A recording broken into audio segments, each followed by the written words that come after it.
دنیا میں ذلیل ہو رہے ہیں. آج تو اچھے الفاظ میں سویڈن کو یاد نہیں کر رہا, ان کا پرچم اب اپنے پاؤں کے نیچے روند کے ان ذلیلوں کو یہ پیغام آج دے رہے ہیں کہ لو, اگر تم ہمارے قرآن کی طرف غلط نظر سے دیکھو گے, ہم تمہیں جوتے کی نوک پہ رکھتے ہیں, تمہاری ہمارے دل میں کوئی عزت اندر نہیں ہے. خطاب کے لیے تشریف لاتے ہیں ڈاکٹر مطیع اللہ باجوہ صاحب.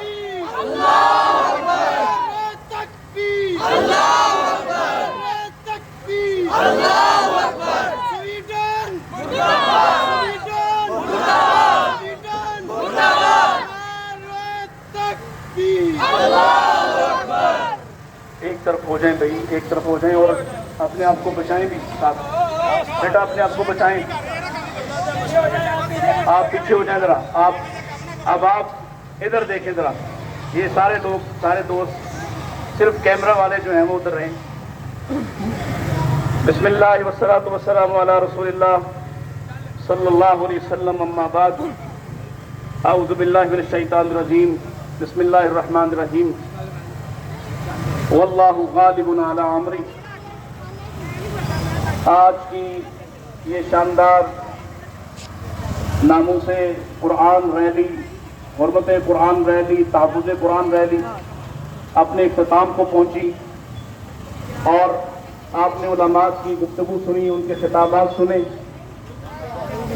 میں ایک بار پھر تمام شرکاء, علماء, برادران کا شکر گزار ہوں, آپ سب کا شکر گزار ہوں, اسوا فاؤنڈیشن کے نوجوانوں کا شکر گزار ہوں, مرکزی جمعیت اہل حدیث کے کارکنان کا شکر گزار ہوں جنہوں نے یہ سب منعقد کیا, اور آپ اس شدید گرمی میں آپ تشریف لائے, ساتھ دیا, اتنی دیر آپ پیدل چلے. اللہ تعالیٰ اس میں بہترین بدلہ اور اجر ہمیں آخرت میں عطا فرمائے.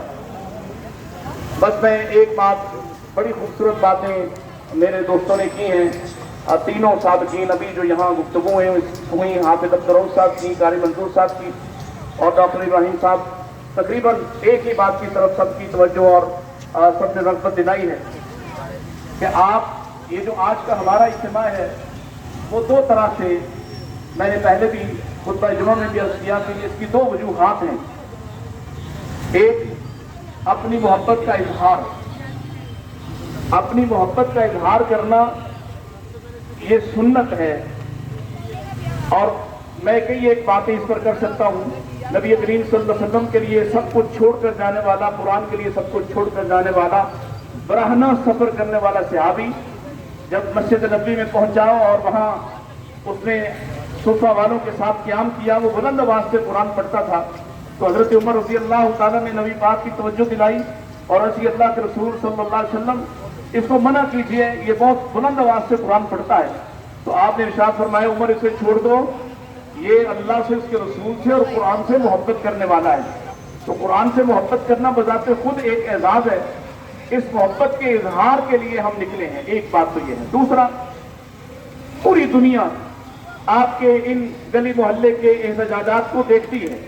آج سوشل میڈیا کا دور ہے اور اس سے متاثر ہوتی ہے, اور خاص طور پر جب ہم یہ جو کافر تجارت پر مرتے ہیں, اپنی منفعت پہ مرتے ہیں, جب ان کی منفعت پہ, ان کی تجارت پہ زد ہوتی ہے, زد پڑتی ہے, تو یہ بلبلا اٹھتے ہیں. تو آج آپ سے جو تقاضا کیا گیا کہ آپ سویڈن کی مصنوعات کا بائیکاٹ کریں, ایک تو آپ نے یہ کرنا ہے, آپ کریں گے انشاءاللہ, آپ کریں گے انشاءاللہ, اور تب تک کریں گے جب تک یہ معافی نہیں مانگتے اور اس بے غیرت کو سزا نہیں دیتے, تب تک ہم اس کا بائیکاٹ کریں گے انشاءاللہ. اسی طرح دوسری وجہ اور دوسرا سبب یہ ہے, کوئی دیکھے نہ دیکھے اللہ تو دیکھ رہا ہے.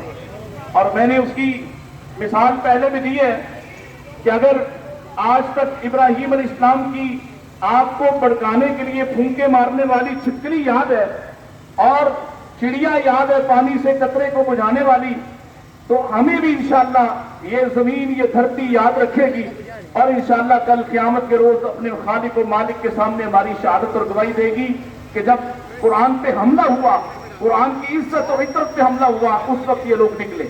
تیسری بات یہ ہے کہ قرآن کا تحفظ ہم نے کیا کرنا ہے, یہ تو خود ہمارا محافظ ہے, یہ خود ہمارا محافظ ہے. یہ دنیا میں ہمارے عقائد, ہمارے نظریات, ہمارا دفاع کرتا ہے. قبر میں بھی نبی پاک علیہ السلام کی حدیث یہ واضح کرتی ہے کہ قبر میں بھی یہ اپنے پڑھنے والے کا دفاع کر رہا ہوگا، اور کل حشر میں قیامت میں یہ نہ صرف دفاع کر رہا ہوگا بلکہ سفارش کر رہا ہوگا. تو جو پڑھنے والے کا ایک کی سفارش کرے گا، یقیناً اپنے حق میں آواز اٹھانے والے کی بھی انشاءاللہ ہم سمجھتے ہیں کہ سفارش کرے گا. اور آخری بات اس پہ یہ ہے، کیونکہ گرمی بہت زیادہ ہے اور باتیں سب ہو چکی ہیں، میں صرف آپ کی توجہ اس پر دلانا چاہتا ہوں.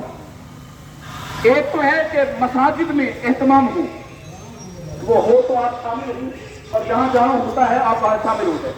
اور دوسری، نبی کریم علیہ السلام نے اپنے صحابہ سے کہا، کون ہے تم میں سے جو صبح صبح وادی مطہع میں جانا چاہے اور صرف تھوڑی سی دیر کے لیے جائے اور وہاں سے 2 سرخ اونٹنیاں حاصل کرنا چاہے؟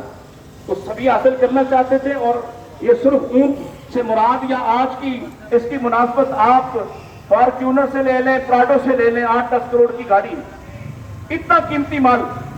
تو صحابہ جاننا چاہتے تھے کہ کیسے ملے گا. تو آپ نے فرمایا جو صبح صبح قرآن کی صرف 2 آیتیں پڑھتا ہے، اس پہ غور و فکر کرتا ہے، گویا وہ 2 اونٹنیاں 2 سرخ اونٹنیاں حاصل کر لیتا ہے. تو آپ سب یہ وعدہ کریں، وہ نفرت کا ماحول چاہتے ہیں، انہوں نے سب آزما کے دیکھ لیا، انہوں نے دیکھا آپ کو فحاشی کے حوالے کیا، پھر بھی قرآن کی محبت نہیں گئی. انہوں نے دیکھا آپ قرآن کی ہدایت سے دور ہو گئے، فرقوں میں بٹ گئے، آپ سب نے قرآن کو چھوڑ دیا، اس کے باوجود بھی قرآن کی محبت نہیں گئی. کیسے جائے گی؟ وہ سمجھتے ہیں کہ شاید قرآن پہ حملہ کرنے سے جائے گی.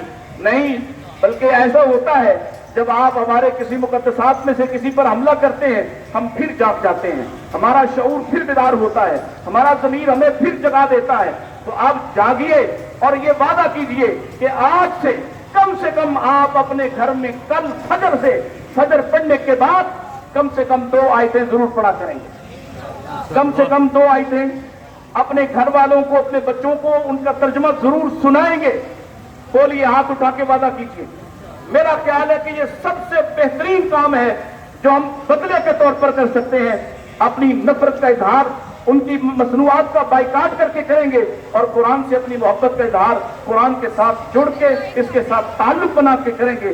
اس لیے کہ قرآن ہماری جان ہے، قرآن ہمارا ایمان ہے. نعرہ تکبیر، نعرہ تکبیر، نعرہ تکبیر. اور کبھی کبھی نعرے بھی بڑے ضروری ہوتے ہیں، کبھی کبھی نعرے بھی بڑے ضروری ہوتے ہیں.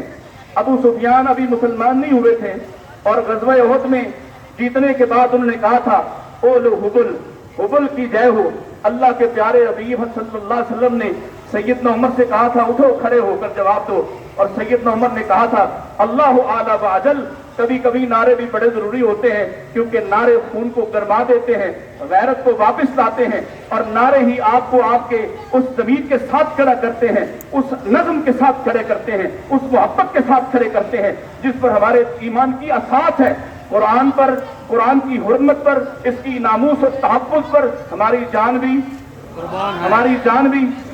تحفظ قرآن پر، تحفظ قرآن پر، حرمت قرآن پر، عبرت قرآن پر، ناموس قرآن پر، محبت قرآن پر. جزاکم اللہ خیر. آپ عافیت کے ساتھ جیسے آئے ہیں اسی طرح بغیر کسی کا نقصان کیے اپنے گھروں کو لوٹ جائیے. اللہ آپ کا آنا قبول فرمائے. جزاکم اللہ خیر.